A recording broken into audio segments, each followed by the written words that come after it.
Money, money, money. Wealth. Somebody's gonna get wealthy. Wads of paper bills. Cash.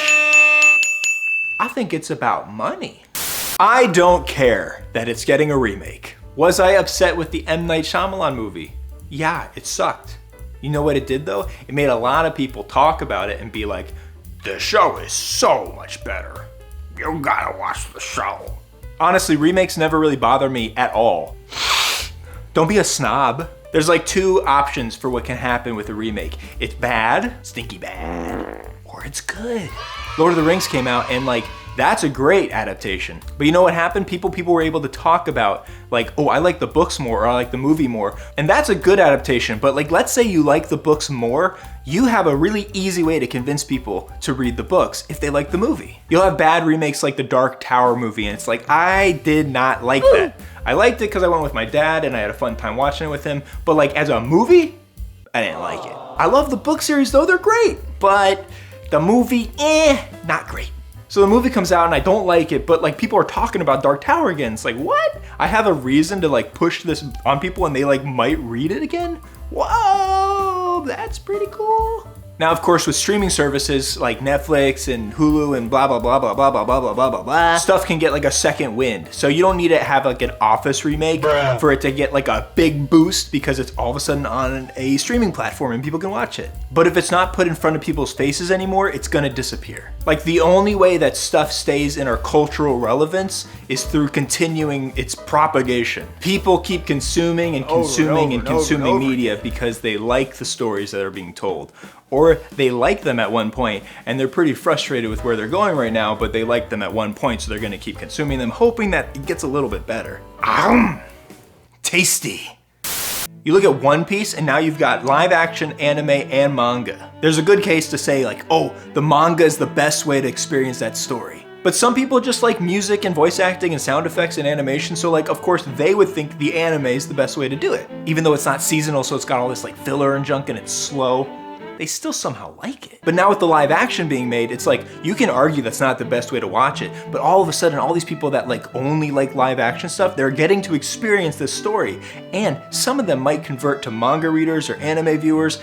That's cool. So is the best way to experience a story like one media over the other? Maybe, probably, I don't know. But doing the stories again and again help keep it alive. It's like Coco when like, if you stop singing their song or whatever, they like disappear from memory or something. Like, I don't know, it's been a long time since I've seen that movie. There are certain stories I just don't want to fade from memory. So even if it's like not the best adaptation, if it gets people to keep remembering it and going back to the old one, that's fine. And really, it's hard to even say, oh, this is the best way to do a story, even if it was like the first way to do it. It's worth experimenting. I didn't like the Hobbit trilogy, but I love the Hobbit, and also I would be excited to see the Guillermo del Toro version of the Hobbit. Oh well, it would have been magnificent.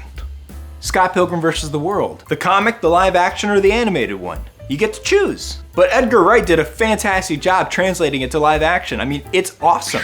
And you can't really experience it that way in the comic or in the new animated one. It's just different, and that's cool. Let's say someone came to me and was like, do you want to make a movie out of your comic? I'd be like, heck yeah. Now, do I think that the comic is the best way to experience the story? Yeah, kinda. It's the best way to experience the story as I'm currently telling it. Like, I'm making it as a comic to be a comic, so it's going to be the best version of its comic book self, potentially. Like, the comic book version is the best way to experience the comic book version. But some people like animation, and that's like cool. There's the age-old debate of like anime versus manga, and it's like, yeah, I mean, I get it because people like certain things a lot more than others. I think the comic is the best way to experience the story, but that's for me.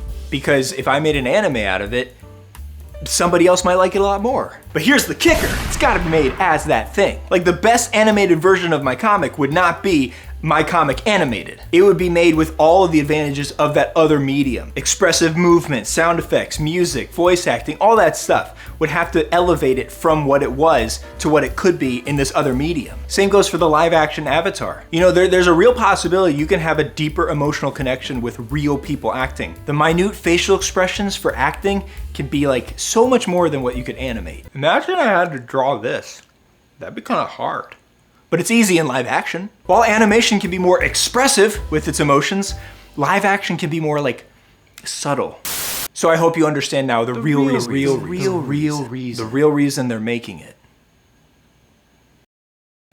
I think it's money. Also, while we're here, do you read comics or manga? I made a comic book. Buy my book. It's good. Yeah, do whatever you want.